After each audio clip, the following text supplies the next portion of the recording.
اعوذ بالله من الشیطان الرجیم بسم الله الرحمن الرحیم. ګرانو کتونکو زه یم صفت الله صافی یو ځل بیا ستاسو په خدمت کې حاضر یم. ګرانو کتونکو راځو نن خپل دویم نمبر لیکچر ته چې دا لیکچر موږ په جورنال جنټر باندې کړی دی. هغه شروع کوو. On 1st March 2020 a merchant started business with a capital of $20,000 and his transaction of the month is follow. ګور دا په 1 مارچ باندې یو شخص کاروبار شروع کړی دی چې 100,000 افغانۍ کاروبار ته راوړي دي.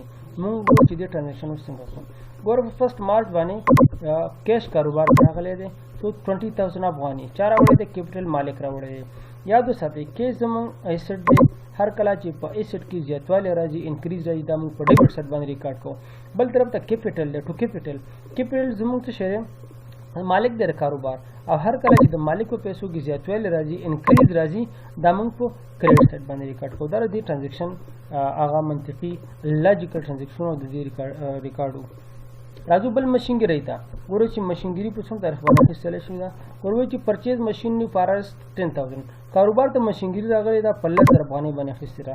ماشینګري د کاروبار دپاره ایسټ دی، فکسډ ایسټ دی. دا چې کله په دې کې زیاتوالی راځي دا انکریز او په ډیبټ سایډ باندې ریکارډ کېږي. په مقابل کې ټو کیش هم زموږ ایسټ دی. هر کله چې زموږ په ایسټ کې کموالی رامنځته کېږي دا موږ په کریډټ سایډ باندې ریکارډ کوو. راځو بل ټرانزیکشن ته.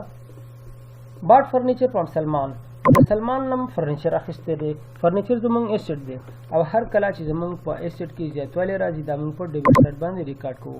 بل طرف ته ټو سلمان دا زموږ په موږ باندې لایبیلیټي ده. موږ فرنیچر اخیستی دی خو په قرضو باندې مو اخیستی دی.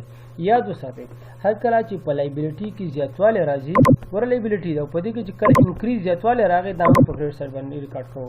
اوس موږ د سلمان نه فرنیچر اخیستی دی خو موږ په قرض واخیستی دی. فرنیچر مو ایسټ دی هغه مو په ډیبټ سایډ باندې ریکارډ کو انکریز شو. او بل طرف ته سلمان په موږ لایبیلیټي ده کله چې په موږ باندې قرض زیاتیږي هغه موږ په کریډټ سایډ باندې ریکارډ کوو. راځو بل ټرانزیکشن ته. پرچیز ګډس فار کیش $2,500 موږ سامان اخیستی دی. په څه باندې مو اخیستی دی؟ سامان کاروبار ته راغلی دی په نقدو مو اخیستی دی. پرچیز کې چې زموږ کله زیاتوالی راځي ایسټ دی دا موږ په ډیبټ سایډ باندې ریکارډ کوو. په مقابل کې موږ چې کله سامان اخیستی موږ نه پیسې تللي ځکه په نقدو مو اخیستی دی. نو کله چې زموږ نه کیش لاړ شي دا موږ په کریډټ سایډ باندې ریکارډ کوو. ولې کې زموږ ایسټ دی موږ مخکې ویلې ګوره په ایسټ کې چې کله کموالی راځي دا موږ ډیکریز او په کریډټ سایډ باندې دا ریکارډ کوو. څلورم نمبر bought goods from B $1,000 and from C $2,000 موږ د دوه کسانو نه سامان راوړی د کاروبار ته سامان هم اخیستی دی خو بیا هم سامان په قرضو باندې اخیستی دی. ګوره هر کله چې په پرچیز ایسټ دي کله چې په دې کې زیاتوالی راشي ګوره 3,000 روپۍ دي. موږ 3,000 روپو سامان اخیستی دی خو د یو کس هم نه دی اخیستی د دوه نه م اخیستی دی. کله چې په دې کې زیاتوالی راځي دا په ډیبټ سایډ ریکارډ شو. او بل طرف ته ګور یو اکاونټ بي دی او بل اکاونټ سی دی. د 1,000 روپو سامان مو د بي نه اخیستی دی او د 2,000 روپو سامان مو د سی نه اخیستی دی. نو ټوټل 3,000 روپو سامان ما 3,000 روپو راوړی دی. 1,000 روپۍ مې بي اکاونټ کې ریکارډ کړي او 2,000 روپۍ مې په سی اکاونټ کې ریکارډ کړي. دواړه زموږ په موږ لایبیلیټي ده زموږ باندې قرض اضافه شوی دی.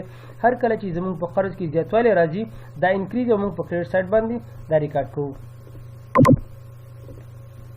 وځي چې سولډ ګډس ټو رحمان اینډ سنس د رحمان باندې موږ سامان خرڅ کړی دی.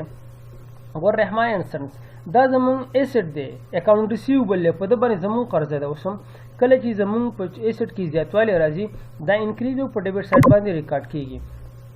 بل طرف ته دا وایي دا د سیل د وجې نه راغلی دی او سیل زموږ ریونیو ده زموږ عاید دی. هر کله چې زموږ په عاید کې زیاتوالی راځي دا انکریز او په کریډټ سایډ باندې ریکارډ کېږي. په رحمان انسان باندې موږ سامان خرڅ کوو هغه زموږ ایسټ دی په ډیبټ سایډ ریکارډ شو. په مقابل کې ولې زیات شو ځکه سامان پې خرڅ کړل او د خرڅلاو دا زموږ ریونیو عاید دی او دې کې چې کله زیاتوالی راځي دا انکریز او په کریډټ سایډ باندې ریکارډ کېږي. بل ټرانزیکشن ریسیوډ کیش فرام رحمان اینڈ سنس $14,450 and discount allowed of $50. ګورې دلته په رحمان انسان باندې مخکې موږ سامان خرڅ کړو اکاونټ ریسیوبل زموږ اوس هغه موږ ته پیسې راکړې هغه موږ ته پیسې راکړي څومره 1450 خو زموږ قرضه په څومره وه 1500. یاد وساتئ دې ته ویل کېږي ډسکاونټ الاود. موږ سره دوه قسمه چیرې ډسکاونټ دی، یو موږ سره ټریډ ډسکاونټ دی، بل موږ سره کیش ډسکاونټ دی. ټریډ ډسکاونټ چې کوم دی دا په معاملاتو کې نه ثبتېږي. ټریډ ډسکاونټ دې ته ویل کېږي فرض کوي ته دکاندار ته ورغلی ته ویل چې زما 10 موبایلې په کار دي، هغه وایي چې یو موبایل به تا درکړم په 15000 خو ستا د هغې ترمنځ جوړ ډاړی وشو ویلې چې په 9900 افغانۍ به یو موبایل تاسو درکړم. دغه 100 روپۍ چې په دغه وخت کې پاتې شي دا په ټرانزیکشن کې نه ریکارډ کېږي، دې ته ټریډ ډسکاونټ وایي. خو کیش ډسکاونټ هغې ته ویل کېږي چې کله تا دا 10 موبایل واخیستلې په 9900 کې او تا ته هغه دا خبره وکړه که چېرته تاسو دا پیسې ماته د 10 تاریخ نه مخکې راکړئ زه به تاسو ته 500 افغانۍ نور هم معاف کوم او پرې بېږدم. نو په کیش ډسکاونټ بیا موږ څنګه شو کولی شو دا بیا موږ ریکارډ کولی شو. بیا موږ سره دا ریکارډینګ په دوه ډوله باندې، یو ډسکاونټ الاود دی بل ډسکاونټ ریسیوډ دی. ډسکاونټ الاود دې ته ویل کېږي چې موږ چاته ورکو او ډسکاونټ ریسیوډ دې ته ویل کېږي چې موږ ته چا راکو. ګوره دلته کیش کاروبار ته راغلی دی، موږ ته کیش راغلی دی خو موږ ډسکاونټ الاود ورکړی دا ته 50 روپیو ته موږ پرېښودي دي، موږ سره جوړ جاړی کړی دی که تا موږ ته پیسې ما ته د دې تاریخ نه مخکې راکړې 500 افغانۍ ما ته معاف کړې، د هغې تاریخ نه مخکې پیسې راوړي نو ما ورته 500 افغانۍ پرېغوستې. کیش زما ایسټ دی، هر کله چې زما په ایسټ کې زیاتوالی راځي دا ډیبټ او په انکریز او په ډیبټ سایډ باندې ریکارډ کېږي. بل طرف ته ډسکاونټ الاود دا زما ایکسپنس دی، ځکه دا خو زما مصارفات دي ما ته پرېښودل. کله چې زما په ایکسپنس کې زیاتوالی راځي دا انکریز او دا په ډیبټ سایډ باندې ریکارډ کېږي. بل طرف ته رحمان اینڈ سنز اکاونټ دی، دا زما اکاونټ ریسیوبل دی، زما ایسټ دی. هر کله چې زما په ایسټ کې کموالی راځي ډیکریز شي نو دا موږ په کریډټ سایډ باندې ریکارډ کوو.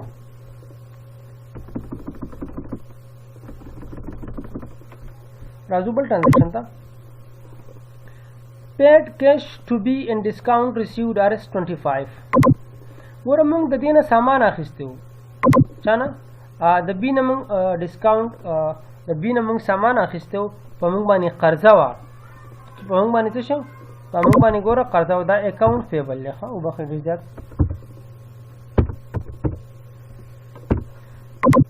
اکاونټ پیبل دی. اکاونټ پیبل چې کوم دی که دا په موږ باندې لایبیلیټي ده. کله چې زموږ لایبیلیټي کې کموالی راځي دا ډیکریز شي او په ډیبټ سایډ باندې ریکارډ شي.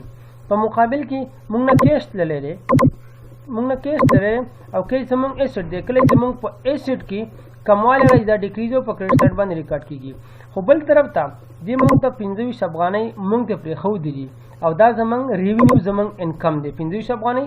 کله چې زموږ په عاید کې انکریز زیاتوالی راځي دا موږ په کریډټ سایډ باندې ریکارډ کوو. یاد وساتئ چې مخکې ما تاسو دا خبره وکړه چې هر کله زموږ په عاید کې زیاتوالی راځي دا موږ په کریډټ سایډ باندې څه کوو ریکارډ کوو. خو کله چې زموږ په ایکسپنسز کې زیاتوالی راځي دا موږ په ډیبټ سایډ باندې ریکارډ کوو. ګوره مخکې موږ دلته 500 افغانۍ ایکسپنسز کړي هغه په ډیبټ سایډ باندې ریکارډ کوو.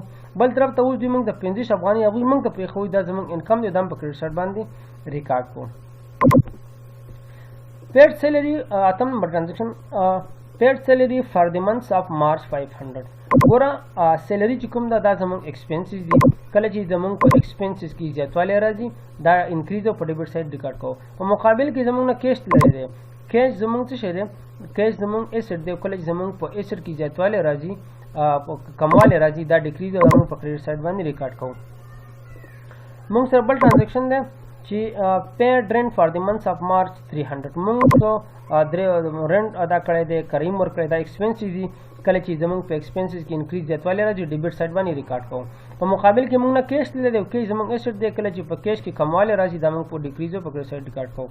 بل طرف ته موږ سره دی لاست نمبر ټرانزیکشن چې اماونټس وډرا بای د پروپرایټر فار هیز پرسنل یوز RS200. د کاروبار مالک د خپل شخصي مصرف دپاره پیسې ویستلې د کاروبار نه او دا د کاروبار د مالک دپاره دا د هغه شخصي مصرف دی. او کله چې د هغه په مصارفو کې کله چې د کاروبار دا ډرایینګ ذکر لې پیسې د کاروبار نه ویستلې دي.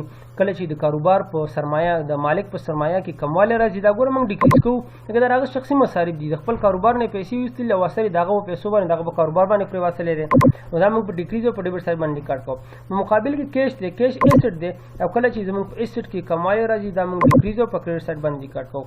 الله دې وکړي چې ستاسو زموږ دا ویډیو د خوښې وړ ګرځېدلې وي. تاسو انشاءالله د همدې جورنال نه به موږ زمونږ جو لیجر ټریل بیلنس انکم سټیټمنټ بیلنس شیټ دا ټول به جوړو.